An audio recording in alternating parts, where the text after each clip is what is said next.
अस्सलामुअलैकुम dear students, कैसे हैं आप सब। उम्मीद है सब खैरियत से होंगे।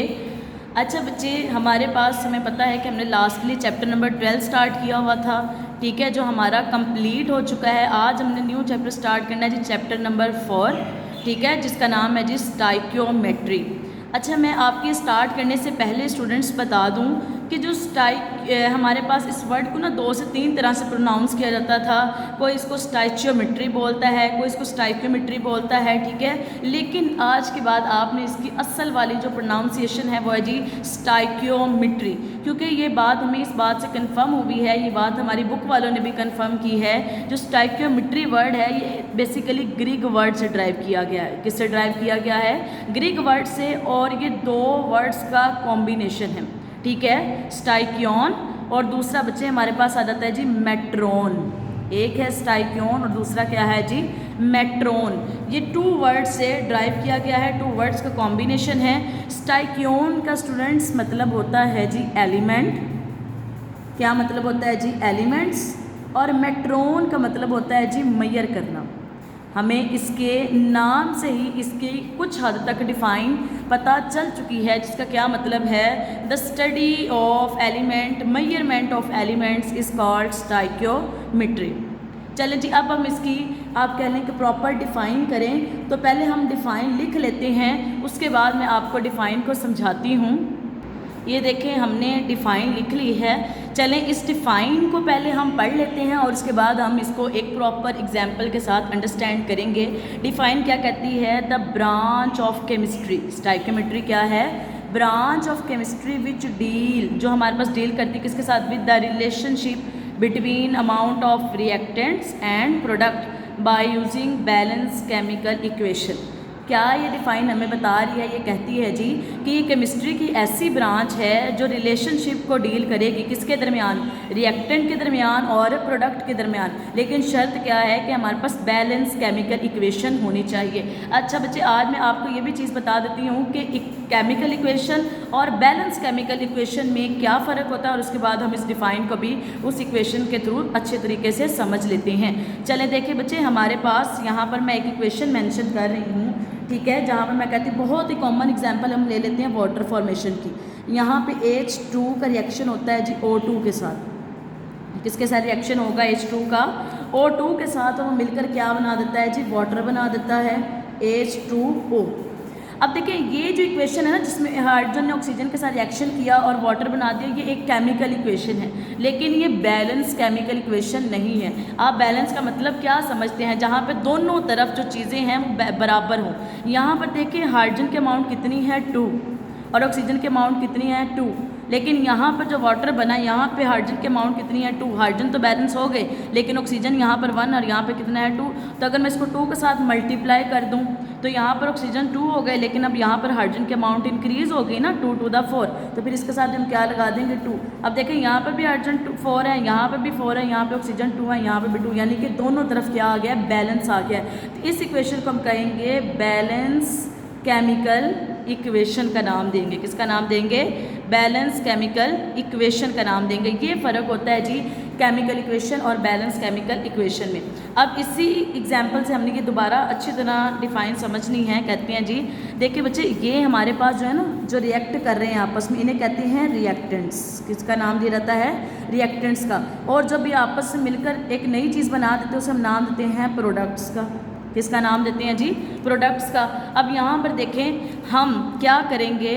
हम यहाँ पर रिएक्टेंट और प्रोडक्ट, हम क्या करेंगे? रिएक्टेंट और प्रोडक्ट की अमाउंट का इस्तेमाल करके इन दोनों के दरमियान क्या बनाएंगे? एक रिलेशनशिप बनाएंगे। हम क्या बनाएंगे? दोनों के दरमियान एक रिलेशनशिप बनाएंगे, एक आप कह लें कि एक नया ताल्लुक़ कायम करेंगे, ठीक है। इसी चीज़ को हम किसका नाम देते हैं जी? स्टाइक्योमेट्री का नाम देते हैं। अब ये रिलेशनशिप किस लिए हम बनाते हैं, इसकी हमें क्यों ज़रूरत पड़ती है, ये आगे चल के भी हम देख लेंगे। लेकिन यहाँ पर मैं अगर एक चीज़ बताऊँ कि यहाँ पर अगर देखें, मुझे मैस पता है ना, रिएक्टेंट का कितना मैस है, ठीक है। लाइक मैं कहती हूँ 4 ग्राम। तो मैं क्या करूँगी, मैं सपोज कर रही हूँ ये परफेक्ट मैथ्स नहीं है, ठीक है। यहाँ पर मैं मैथ्स ऑफ रिएक्टेंट फाइंड देख के मैं मैथ्स ऑफ प्रोडक्ट जो है वो इजीली फाइंड कर सकती हूँ। ये बेसिकली इनके दरमियान क्या बन गया, रिलेशनशिप। अगर मुझे रिएक्टेंट का मैथ्स पता है तो मैं प्रोडक्ट का मैथ्स फाइंड कर सकती हूँ, अगर मुझे प्रोडक्ट का मैथ्स पता है तो मुझसे रिएक्टेंट का मैथ्स फाइंड कर सकती हूँ। इसी तरह हम मोल की कैलकुलेशन भी कर सकते हैं। तो ये सारी चीज़ें हमने क्या बताया, उसने रिलेशनशिप का इस्तेमाल करके सॉरी इनके दरमियान रिएक्टेंट प्रोडक्ट की अमाउंट का इस्तेमाल करके इनके दरमियान क्या बना लिया, रिलेशनशिप बना लिया। और यही चीज़ हमारे पास क्या कहलाएगी, स्टाइकियोमेट्री कहलाएगी। ये अभी तक हमने देखा जी डिफाइन ऑफ स्टाइकियोमेट्री। उसके बाद नेक्स्ट थिंग जो हमने इसके अंदर देखनी है, अब देखिए बच्चे, जब आप लोग बैलेंस केमिकल इक्वेशन का इस्तेमाल कर रहे होते हैं ना, तो कुछ चीज़ों को आपने मद्देनज़र रखना होता है। वो चीज़ें मैं यहाँ पर मेंशन कर रही हूँ, फिर हम इसको समझ भी लेते हैं। वो कौन सी चीज़ें हैं जिनको हमने मद्देनज़र रखना होता है बच्चे, वो हमारी पास चीज़ें, सबसे पहली बात यहाँ पर सबसे पहली बात होगी सेम नंबर ऑफ, हमारे पास क्या होना चाहिए, सेम नंबर ऑफ एटम्स होने चाहिए रिएक्टेंट में भी। मतलब जो एटम्स हम यूज़ कर रहे हैं रिएक्टेंट में वो सेम होने चाहिए प्रोडक्ट के अंदर भी। मैं यहाँ पे इक्वल का साइन लगा देती हूँ, प्रोडक्ट के अंदर भी। मतलब कि क्या है, जितने एटम्स रिएक्टेंट के अंदर हैं उतने ही एटम किस में होने चाहिए, प्रोडक्ट के अंदर। ये बात अभी हमने यहाँ पे इक्वेशन के अंदर डिस्कस भी की। यहाँ पर देखें कि यहाँ पर हाइड्रोजन अगर 4 हैं और ऑक्सीजन 2 हैं, तो प्रोडक्ट के अंदर भी हाइड्रोजन 4 है और ऑक्सीजन कितने हैं जी, 2 है। तो ये पहली चीज़ जो हमने मद्देनज़र रखनी होती है केमिकल बैलेंस इक्वेशन को देखते हुए, कि same number of atoms in reactant as well as same number of atoms in product होने चाहिए। उसके बाद सेकेंड वन चीज़ आ जाती है, ये मोस्ट इंपॉर्टेंट चीज़ है, डेफिनेट रेशो होनी चाहिए। क्या होनी चाहिए, डेफिनेट रेशो होनी चाहिए किसकी, of reactants and product. Definite ratio of reactant and product होनी चाहिए किसके अंदर, as compound have definite ratio, as compound have definite ratio of element. मतलब वो क्या बात कर रहे हैं, इसको अब देखिएगा। वो कहते हैं कि जिस तरह एक कंपाउंड के अंदर, एक कंपाउंड के अंदर डेफिनेट रेशो होती है ना एलिमेंट्स की, इसी तरह हमारे पास रिएक्टेंट और प्रोडक्ट की भी क्या होनी चाहिए, डेफिनेट रेशो होनी चाहिए। डेफिनेट अगर मैं सिंपल वर्ड में कहूँ तो फिक्स्ड रेशो होनी चाहिए। क्या होनी चाहिए, फिक्स्ड रेशो। किस तरह, देखिए मैं फिर वही एग्जांपल लिख रही हूँ बच्चे। यहाँ पे जब 2 मोल ऑफ हाइड्रोजन रिएक्शन कर रहे हैं किसके साथ, 1 मोल ऑफ ऑक्सीजन के साथ, और ये क्या बना रहे हैं, 2 मोल ऑफ वाटर। अब मैं अगर यहाँ पे इसका रेशो निकाल लूँ तो यहाँ पे हाइड्रोजन 2 है और ये 1 ऑक्सीजन के साइड पे कुछ मतलब 1 है, 1 रेशो ऑक्सीजन के साथ रिएक्शन करके तो ये क्या बना रहे हैं, 2 रेशो हमारे पास वाटर बना रहे हैं। अब देखिए यहाँ पर जब 2:1 की अमाउंट के अंदर हमारे पास हाइड्रोजन ऑक्सीजन मिलेंगे तो तब ही वो 2 रेशो ऑफ वाटर बना सकते हैं, अगर अदरवाइज वो 2 रेशो नहीं बना सकते। लाइक अगर मैं आपको यहाँ पे एक बहुत ही कॉमन और सिंपलेस्ट एग्जांपल दूँ घर के किचन से ही।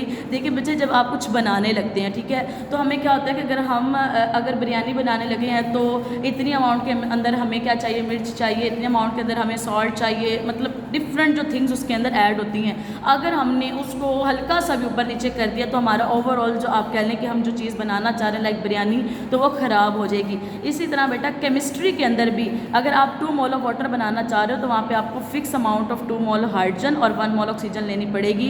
अगर आप यहाँ पर 1 मोल हाइड्रोजन और 1 मोल ऑक्सीजन कर देते हो तो यहाँ पर आपके पास कभी भी 2 मोल ऑफ वाटर नहीं आएगा। यानी कि डेफिनेट फिक्स रेशो होनी चाहिए रिएक्टेंट और प्रोडक्ट की। जिस तरह हमारे पास कंपाउंड के अंदर देखिए ना, ये वाटर एक कंपाउंड बन गया, डेफिनेट रेशो किसकी होती है जी, एलिमेंट्स की होती है। ये सेकेंड वन चीज़ आपने देखनी है। उसके बाद थर्ड वन आ जाता है जी इसी। फिर अब ये रेशो हमें क्यों ज़रूरी है बेटा, ये बात सिर्फ मैं यहाँ पे आपको बता रही हूँ, लेकिन इसको हम डिटेल के साथ आगे डिस्कस करेंगे।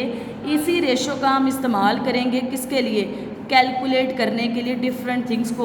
अब वो कौन कौन सी, जिस तरह हमने अगर मैस को कैलकुलेट करना है या फिर हमने मोल को कैलकुलेट करना है किसी भी आप कह लें इक्वेशन का, तो या फिर दूसरे सब्सटेंस का, तो बेटा हम इसी रेशो का इस्तेमाल करेंगे। तो ये तीनों चीज़ें हमने क्या करनी थी, जब बैलेंस केमिकल इक्वेशन को देख रहे होते हैं तो मद्देनज़र रखनी होती हैं। ठीक है। तो अभी तक सिर्फ हमने क्या देखा, अभी तक हमने देखा स्टाइक्योमेट्री की डिफाइन देखी और साथ में हमने क्या देखा है जी, हम बैलेंस केमिकल इक्वेशन को अच्छी तरह समझा है। उसके बाद नेक्स्ट वन जो चीज़ आती है वो आती है जी हमारे पास अजम्पशंस ऑफ स्टाइक्योमेट्री।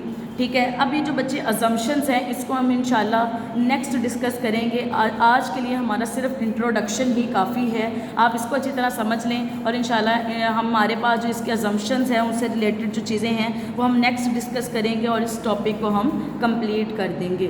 ओके बच्चे, अल्लाह हाफिज़।